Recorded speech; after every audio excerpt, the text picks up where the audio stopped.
لیکن کچھ لوگوں کا دماغ خراب ہو گیا ہے, کچھ صحافی ایسے ہیں پاگل ہوئے ہوئے ہیں, ابے تو ڈونلڈ ٹرمپ اور ان کی پہلے سے ملی بھگت تھی, ابے یہ تو پہلے سے گیم کھیلے ہوئے تھے انہوں نے, بس کر دو یار. انڈیا کو دیکھو کیسا بوکھلا گیا ہے, وہ پاگل ہو گیا انڈیا. یہ جو ہم نے جنگ جیتی ہے ہندوستان سے, پھر اور بھی محاذوں پہ ہم جنگ لڑ رہے ہیں, وہ بھی جیت رہے ہیں الحمدللہ. اور سعودی عرب ہماری طاقت کو دیکھ کے ہم سے اتحاد کر رہا ہے حرمین بچانے کے لیے, اور بہت سارے ملک ہم سے رابطہ کر رہے ہیں. لوگ یہ سارا کریڈٹ دیتے ہیں آرمی چیف کو. میں یہ سمجھتا ہوں کہ یہ ظلم ہے. یہ آرمی چیف کو کریڈٹ یقیناً جاتا ہے, لیکن یہ پوری فوج کو جاتا ہے. اس میں ہماری ایئر فورس بھی ہے, ہمارے جو جوان ہیں جو آگے بارڈر پہ قربانیاں دے رہے ہیں. آپ کے پاس جان دینے والے فوجی نہ ہوں تو اکیلا آدمی کیا کر سکتا ہے؟ لیڈر کا حوصلہ جب بڑھتا ہے, جب اسے پتا ہو کہ میرے جو جوان ہیں وہ ہلکے نہیں ہیں, تو اپنے بیانات میں, اپنی تقریروں میں, اپنی پوسٹوں میں ان فوجی جوانوں کو بہت زیادہ ہائی لائٹ کیا کرو. دیکھو نبی صلی اللہ علیہ وسلم بدر کے موقع پر آپ پر ایک طبعی خوف تھا. طبعی خوف تو انسان پہ ہوتا ہے کہ وہ 1000 ہیں اور ہم کتنے ہیں؟ 313. کیسے لڑیں گے؟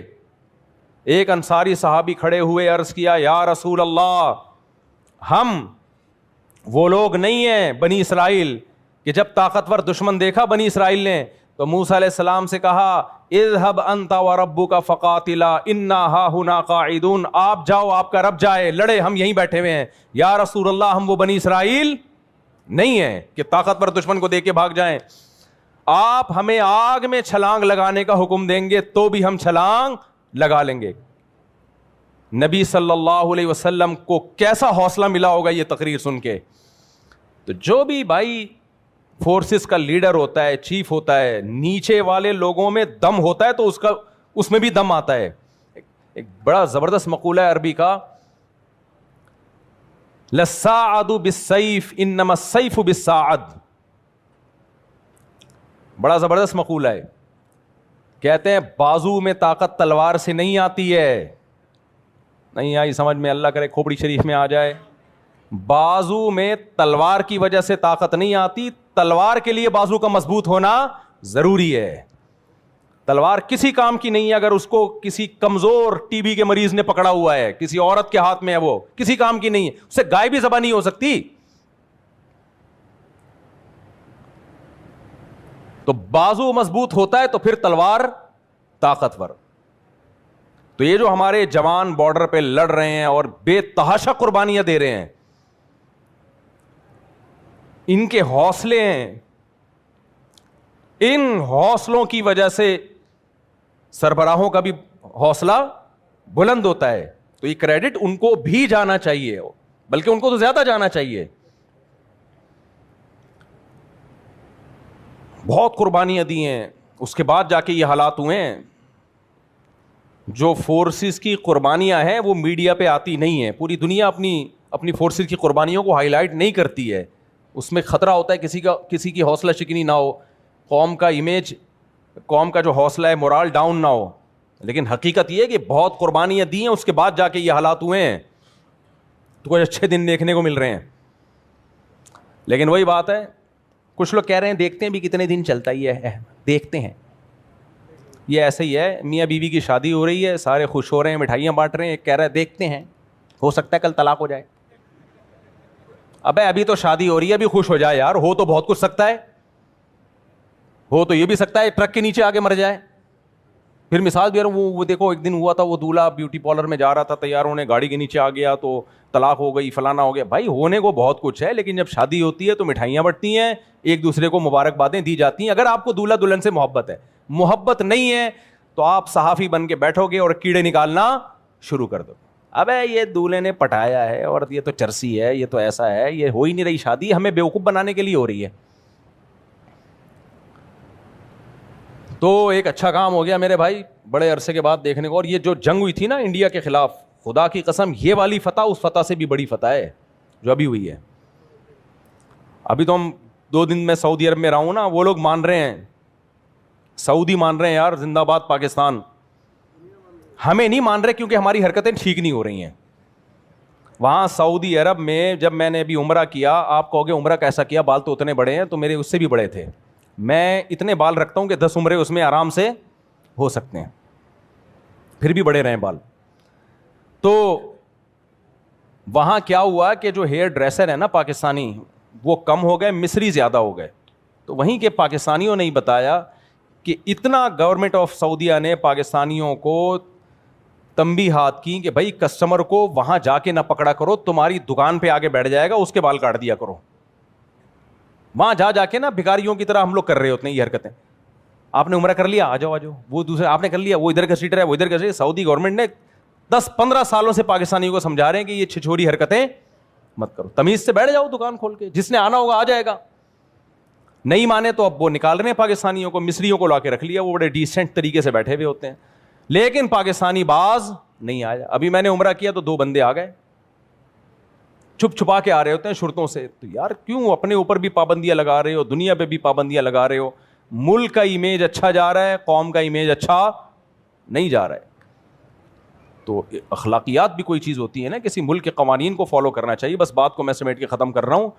تو اس لیے میرے بھائی, سوائے ابلیس کے جہاں میں سبھی تو خوشیاں منا رہے ہیں. تو وہ صحافی جو اس وقت نیگیٹیوٹی پھیلا رہے ہیں نا, ان کو مت سنو, وہ کیڑے ہی نکالتے رہیں گے بیٹھ کے. اور خدا نخواستہ یہ معاہدہ اگر ناکام ہو گیا تو اس میں پاکستان کا قصور نہیں ہے, پوری دنیا نے پاکستان کو ڈالا ہے بیچ میں. اور ہم اگر ایٹم بم نہ ہوتے نا تو ہمارا تو بیڑا غرق ہو چکا ہوتا.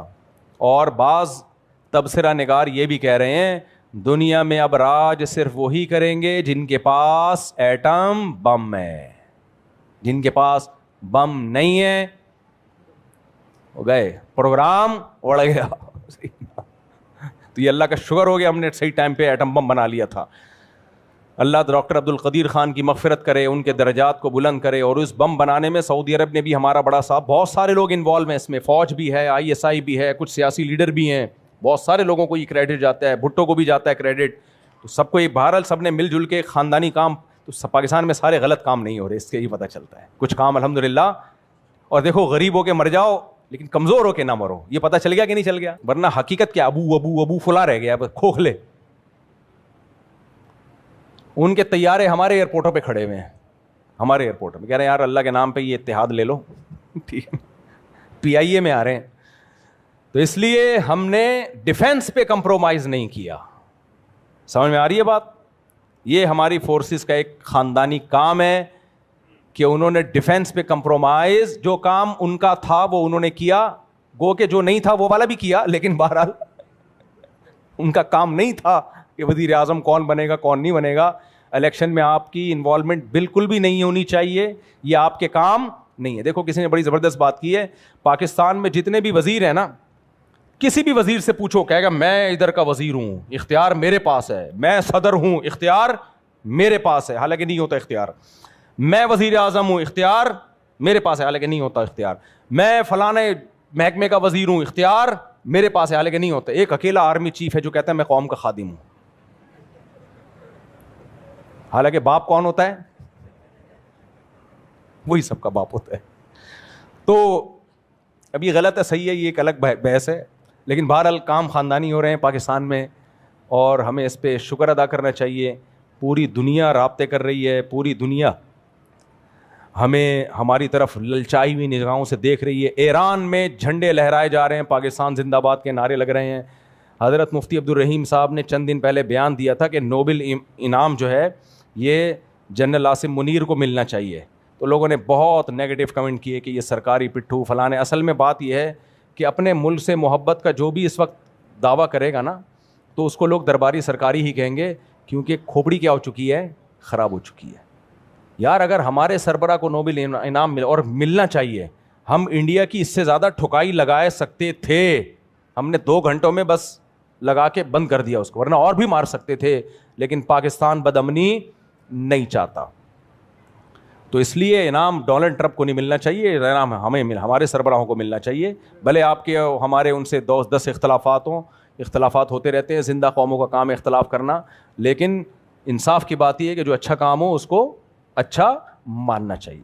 سمجھ میں آ رہی ہے بات؟ باقی جو لوگ الیکشن میں ہارے ہیں میں ان سے پھر دوبارہ تعزیت کرتا ہوں. مجھے پتا تھا ان کے ہارنے کا تھا نہیں, ان کو جیتنا تھا. کچھ کو تو میں نے جتوانے کی کوشش کی پھر بھی ہار گئے وہ. تو وہ ہوتا رہے گا, کیونکہ آرمی چیف قوم کا خادم ہوتا ہے, اس کے ہاتھ میں بیچارے کے ہاتھ میں کچھ بھی نہیں. خیر بہرحال تو اللہ تعالیٰ سمجھنے کی عمل کی توفیق عطا فرمائے. وما علینا الا البلاغ. ایک دفعہ میں نے بیان میں یہ کہہ دیا کہ تہجد کی نماز جماعت کے ساتھ, جو اتنی بڑی بڑی جماعتیں ہوتی ہیں, جائز نہیں ہے. تو نیچے لوگوں کے کمنٹس آئے ہوئے تھے, لو جی ایک نیا مسئلہ آ گیا, تہجد بغیر. پھر پوچھنے لگے اس کی دلیل کیا ہے, کوئی حدیث کا ریفرنس تو دیا نہیں مفتی صاحب نے, بس مسئلہ بتا دیا. اتنے نیچے نیگیٹو کمنٹس کہ ان لوگوں کو یہ اپنے فرقے کے گول کیپر ہیں, یہ اپنے فرقے کو پھیلانے کی کوشش کر رہے ہیں. دیکھو بغیر دلیل کے, جس بیچارے کو یہ نہ پتا ہو, جن بیچاروں کو کہ دلیل اس کے ذمے ہوتی ہے تو دعویٰ کرتا ہے. دلیل کس کے ذمے ہوتی ہے؟ جو دعویٰ کرتا ہے. جو دعویٰ کرے گا نا کہ تہجد کی جماعت اتنی بڑی ہیئت کے ساتھ کہ پبلک کو بلا کے اکٹھے جماعت کرائی جائے, وہ ایک نیا مسئلہ بیان کر رہا ہے. اس سے ہم پوچھیں گے قرآن و سنت سے اس کا ثبوت دکھاؤ, کہیں بھی نہیں ہے. تو دلیل اس کے ذمے جو اس عمل کو جائز کہہ رہا ہے, جو ناجائز کہہ رہا ہے اس کے ذمے ریفرنس پیش کرنا نہیں ہے. وہ بغیر ریفرنس کے اس کی بات زیادہ مضبوط ہے. نہیں آئی میرا غلط بات سمجھ میں کہوں وسیم بھائی نے میرے 1 لاکھ روپے چرائے ہیں, اللہ نہ کرے وسیم بھائی ایسے نہیں ہے. وسیم بھائی کہہ رہے ہیں میں نے کوئی نہیں لیے, کورٹ میں کیس گیا, میں کہہ رہا ہوں وسیم نے لیے ہیں. عدالت, وسیم کہہ رہے ہیں میں نے نہیں لیے. عدالت مجھ سے کہتی ہے گواہ پیش کرو, دلیل دو, اس نے لیے ہیں. میں کہتا ہوں دلیل یہ دے گا کہ اس نے نہیں لیے ہیں. بولو نا کیا ہو گیا, یہ کوئی عقل مندی کی بات ہوگی؟ میں بولوں گا کہ اس نے لیے ہیں, وہ کہے گا میں نے نہیں لیے. عدالت کہتی ہے مجھے کہ گواہ پیش کرو کہ اس نے چوری کی ہے, تمہیں کوئی کیمرہ دکھاؤ, کوئی دلیل دو. میں کہوں یہ دعویٰ کر رہا ہے کہ اس نے نہیں لیے, یہ دلیل پیش کرے گا. یہ عدالت کہے گی بھائی پہلے اپنی کھوپڑی کا علاج کراؤ. تو قرآن و سنت کے ساتھ جو ہے نا, جو آج کل نئے نئے اسکالر آ رہے ہیں, انہوں نے اسی طرح تختہ مشق بنایا ہوا قرآن و سنت کو.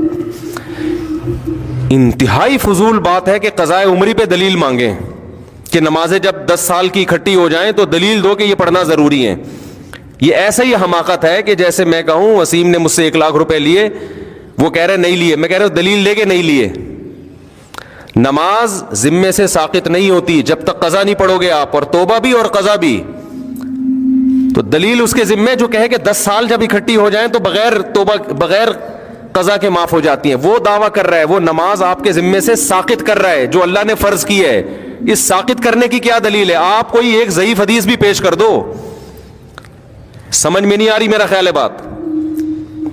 اتنا اسلام کا بھاری بھرکم حکم, جس سے بڑا اسلام میں کوئی حکم ہی نہیں ہے. 10 20 سال ہو گئے پیتے رہے, نماز ہی گول کر دی.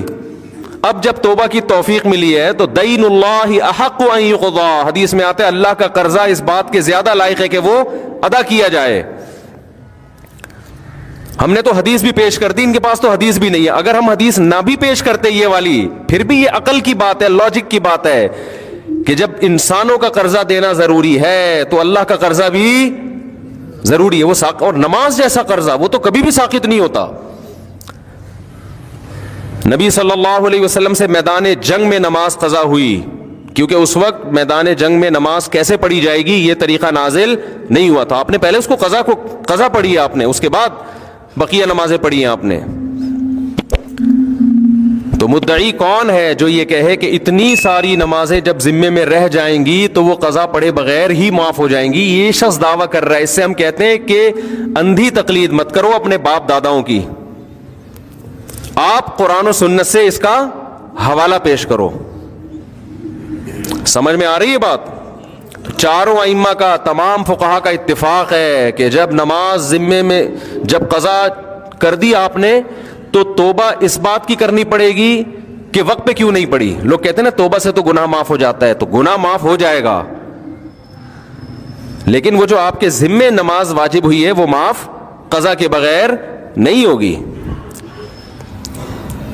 سمجھتے ہو کہ نہیں سمجھتے؟ لیکن وہ آپ دیکھو کتنا قضائے عمری پہ تماشا بنایا آج کل نئے نئے اسکالرز نے کہ قضائے عمری بس اللہ غفور رحیم ہے. اللہ پہ تم ایک چیز ڈال رہے ہو بغیر دلیل کے, اللہ غفور رحیم ہے, اتنا یہ کافی نہیں ہے کہ 10 سال کی نمازیں وہ جو آپ نے ٹائم پہ نہیں پڑھی وہ معاف کرنے کے لیے تیار ہے. یہ مطلب ہے غفور رحیم کا. یہ مطلب نہیں ہے کہ جو اس کا حق ہے وہ بھی آپ پی جاؤ گے, وہ تو آپ کو دینا پڑے گا. زکاتیں بھی ذمے سے ساقط نہیں ہوتی. 20 سال زکات نہیں دی تو 20 سال کی زکاتیں بولو دینی پڑیں گی. رمضان کے روزے چھوڑ دیے ادا کرنے پڑیں گے. حائضہ عورت سے اللہ نے نماز کو ساقط کر دیا, اس پر فرضی نہیں ہوتی, لہذا اس کو پڑھنے کا حکم نہیں ہے. اس کا تقاضا یہ تھا کہ روزہ بھی اللہ نے اس سے ساقط کیا نا, ہونا یہ چاہیے تھا روزہ بھی معاف کر دیا جاتا, لیکن اللہ نے روزہ معاف نہیں کیا.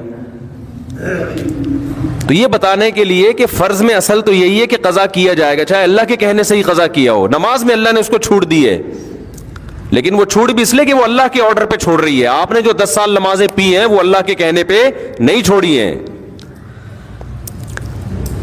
بعض لوگ یہ دلیل دیتے ہیں کہ ما جعل علیکم فی الدین من حرج, اللہ نے دین میں تنگی نہیں رکھی ہے, تو 10 20 30 سال کی نمازیں قضا لگانا یہ تو حرج ہے دین میں.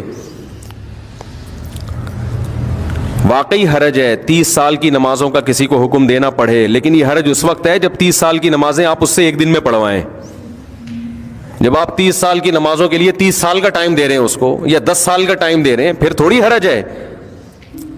تو یہ نئے نئے اسکالرز کو سننا چھوڑ دو خدا کے واسطے, یہ تمہیں جہنم کی آگ کی طرف لے کے جائیں گے. یہ ریفرنسز ہیں ان کے پاس, قرآن حدیث, آتا واتا ان کو کچھ بھی نہیں ہے. میں جو اتنا چیختا ہوں نا مجتہدین کو فالو کرو, ابو حنیفہ, مالک, شافعی, احمد بن حنبل, یہ اس لیے کہ تم ان لوگوں سے بچو, اپنے فرقے کے گول کیپر کے طور پہ نہیں.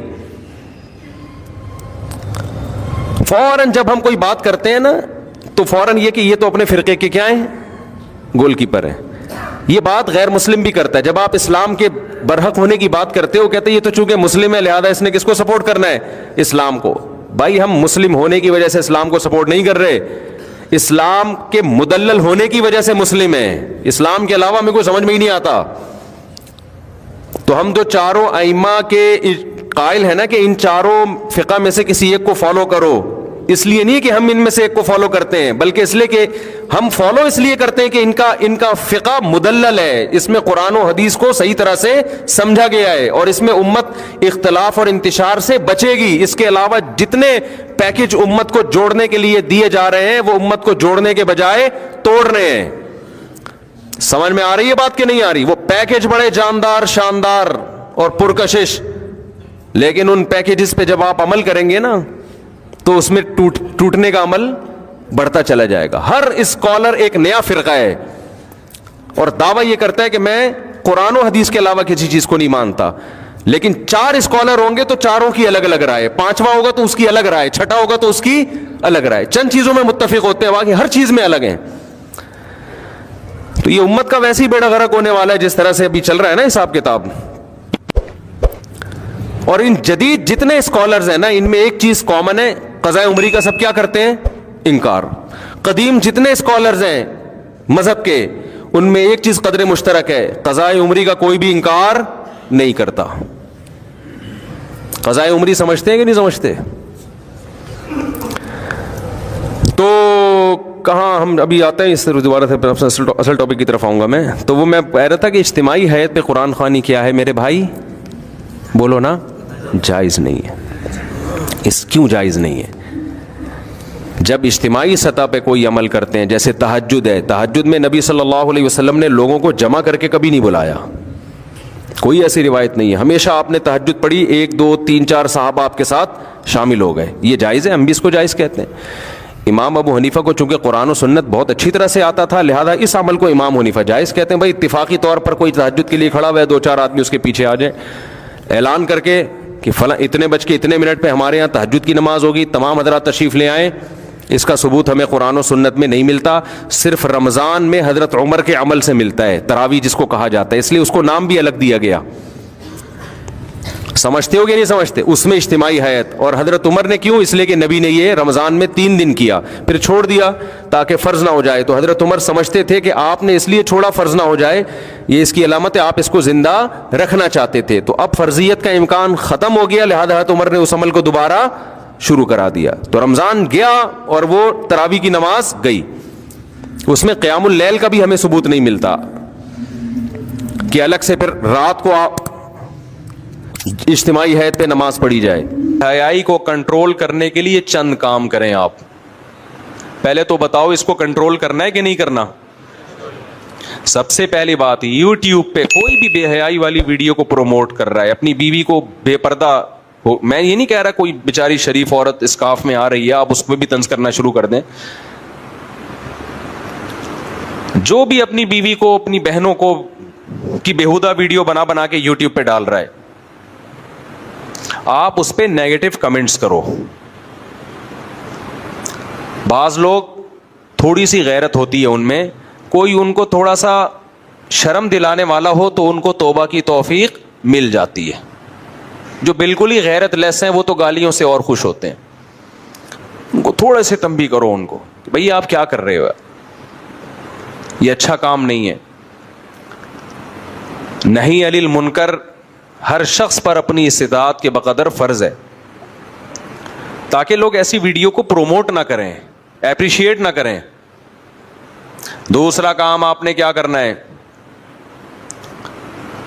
اپنے گھروں میں اپنی بچیوں کو کنٹرول کرو. دیکھو مسلمان بچی کا لباس ادھورا ہوتا ہے یا پورا ہوتا ہے. آپ کا بیٹا, آپ کا لڑکا جب پورے کپڑے پہن سکتا ہے تو آپ کی بیٹی پورے کپڑے کیوں نہیں پہنتی؟ فوراً لوگ باتیں کرنا شروع کر دیتے ہیں, اتنی سی بچی کو شریعت کے حکام کا پابند بنا رہے ہو, ابھی تو بچی ہے. اتنی سی بچی کو استنجے کا طریقہ سکھاتے ہو کہ نہیں سکھاتے؟ واش روم میں کیسے جانا ہے, کیسے یوز کرنا ہے, کیسے پانی یوز کرنا ہے سکھاتے ہو کہ نہیں سکھاتے؟ یا یہ کہتے ہو ابھی تو بچی ہے, بڑے ہو کے سیکھ لے گی؟ بھائی ایک دفعہ گندگی جب عادت پڑ گئی اس کو گندگی کی تو بڑے ہو کر پھر وہ گندگی سے توبہ نہیں کرے گی. ڈاکٹر ذاکر نائک سے ایک ہندو نے سوال کیا کہ ہم اپنے بچوں کو اس لیے بتوں کے سامنے جھکنے دیتے ہیں کہ تاکہ ان کے دماغ میں خدا کا تصور رہے, جب بڑے ہوں گے تو خود ہی سمجھ جائیں گے. ڈاکٹر صاحب نے بڑا اچھا جواب دیا کہ آپ بچے کو ابھی سے پتھروں کے سامنے جھکنا سکھا رہے ہو تو بڑے ہو کر پھر انہی کے سامنے جھکے گا. وہ بچے کو جو بات بچپن میں دماغ میں ڈال دی وہ ایسے نقش ہو جاتی ہے جیسے پتھر پہ لکیر, وہ مٹی نہیں ہے. تبھی علماء کہتے ہیں نا بچپن میں بچے کو قرآن حفظ کرواؤ, بچپن کا یاد کردہ ہمیشہ یاد رہتا ہے. الحفظ کالصغر, الحفظ فی الصغر کالنقش فی الحجر, کہ بچپن کا حفظ کرنا ایسے جیسے پتھر پہ آپ نے نقوش بنا دیے, وہ مٹتے نہیں ہیں. تو میں دیکھتا ہوں لوگ اپنے بیٹوں کو 6 سال 7 سال 8 سال کے بیٹے پورے کپڑے پہنے ہوئے ہوتے ہیں اور بیٹیاں اسکرٹ پہنی ہوئی ہیں, سلیو لیس کپڑے پہنے ہوئی ہیں. بھائی آپ کیوں اپنی بچیوں کو بے حیا بنا رہے ہو؟ مائیں یہ سمجھتی ہیں کہ اگر ہم نے اپنی بچیوں کو یہ لباس پہنایا تو ہم دیکھنے میں ماڈرن لگیں گے, کہیں بھی ہم جائیں گے لوگ سمجھیں گے پڑھے لکھے لوگ ہیں. وہ بھائی پڑھے لکھے ہونے کا اللہ کی قسم یہ کرائٹیریا بولو نہیں ہے. پورے کپڑے پہناؤ بچیوں کو, اور اس کے لیے آپ کو گھر میں لڑنا پڑے گا. آپ کی بیگم اگر دیندار ہے وہ آپ کا ساتھ دے گی, ہے گی بہترین بات کی. اگر وہ دیندار نہیں ہے تو تمیز سے بات بولو نہیں مانے گی, وہ لڑے گی آپ سے. تو آپ نے کیا کرنا ہے, ہتھیار ڈال دینے. کیا خیال ہے, کیا کرنا ہے کہ ٹھیک ہے بیگم میں گھر میں ماحول کو خراب نہیں ہونے دینا چاہتا, اب جیسے آپ میری بچی کو کپڑے پہناؤ گی ایسے ہی میں پہناؤں گا. ہتھیار ڈال لیں آپ نے. اگر آپ نے ہتھیار ڈال دیے نا تو یقین کر لو آپ کا فیوچر انتہائی بھیانک ہے, کیونکہ یہ وہ دور نہیں ہے جو پہلے دور تھا. اس میں اگر بچی پہ تھوڑا سا کنٹرول ختم ہو گیا نا تو وہ فوراً بوائے فرینڈ کی طرف اگلا اسٹیپ ہوگا اس کا. سمجھتے ہو؟ اور اگلا اسٹیپ پتہ ہے کیا ہوگا؟ آپ کو بتایا کہ بوائے فرینڈ بنائے گی پھر وہ جو فیوچر آ رہا ہے ابھی. ابو میں جا رہی ہوں, میرا فرینڈ ہے. بیٹا یہ کیا ہے فرینڈ ورینڈ کیا ہوتا ہے؟ ابو آپ پرانے زمانے کے آدمی تھے, آپ کی سمجھ میں یہ باتیں نہیں آئیں گی. پھر آپ آؤ گے ہمارے پاس, مفتی صاحب میری بچی اب ایک آشنا کے ساتھ گھومتی ہے, میں ڈپریشن میں جا رہا ہوں. تو میں آپ سے پتہ ہے کیا کہوں گا؟ آپ ڈپریشن میں اس لیے جا رہے ہو کہ تھوڑی سی آپ میں غیرت ہے, اگلی نسل جو آپ کی آئے گی نا وہ ڈپریشن میں نہیں جائے گی.